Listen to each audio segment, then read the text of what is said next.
جو اکثر عامل لوگ بتاتے ہیں یا جس کی وجہ سے عامل لوگ الٹا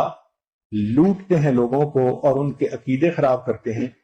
ہمارے حضرت رحمت اللہ علیہ وہ اعمال بتاتے تھے، ان کا بھی بتانا ضروری ہے تاکہ ماں کو پتہ ہو کہ ان اعمال کے کرنے سے کیا کیا فائدہ ہوتا ہے۔ ہم جہاں جسمانی دوائیوں سے فائدہ اٹھائیں گے وہاں قرآن کے ان اعمال سے بھی فائدہ اٹھائیں۔ ہمارے حضرت رحمت اللہ علیہ فرماتے تھے کہ جب کبھی رات کو نکلنا ہو ویرانے میں، جنگل میں، اور یہاں تو جنگل میں جانے کا بہت زیادہ رواج ہے، تو فرمایا کرتے تھے کہ شام سے پہلے اگر پڑھ لیا جائے چند مرتبہ سلام علی نوح فی العالمین، سلام علی نوح فی العالمین، تو اللہ تعالیٰ سنیک بائٹ سے یا اسکارپین کی بائٹ وغیرہ سے بندے کی حفاظت فرماتے ہیں۔ پھر ایک عمل ہے کہ دشمن کا خوف۔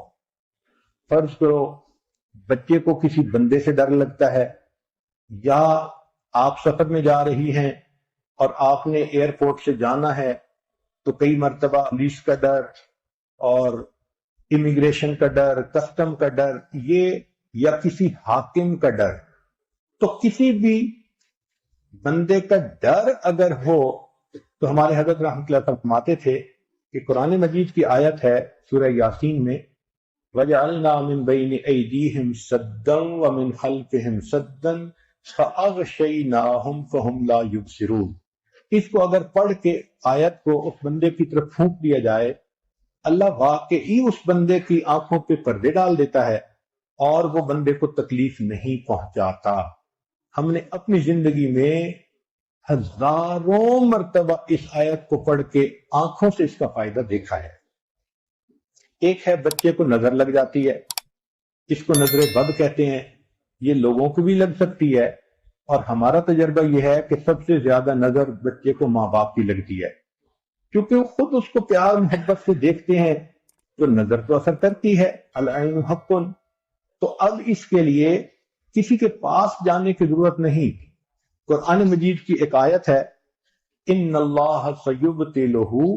ان اللہ لا یصلح عمل المفسدین۔ اس آیت کو 3 مرتبہ پڑھ کے ماں خود بچے کو دم کر دے،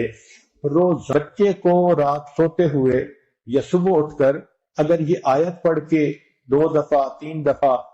دم کر دیا جائے تو بچے کے اوپر سے بری نظر کا اثر ختم ہو جاتا ہے۔ ایک ہے کہ پڑھنے والے بچے اسکول میں اچھا پرفارم کریں،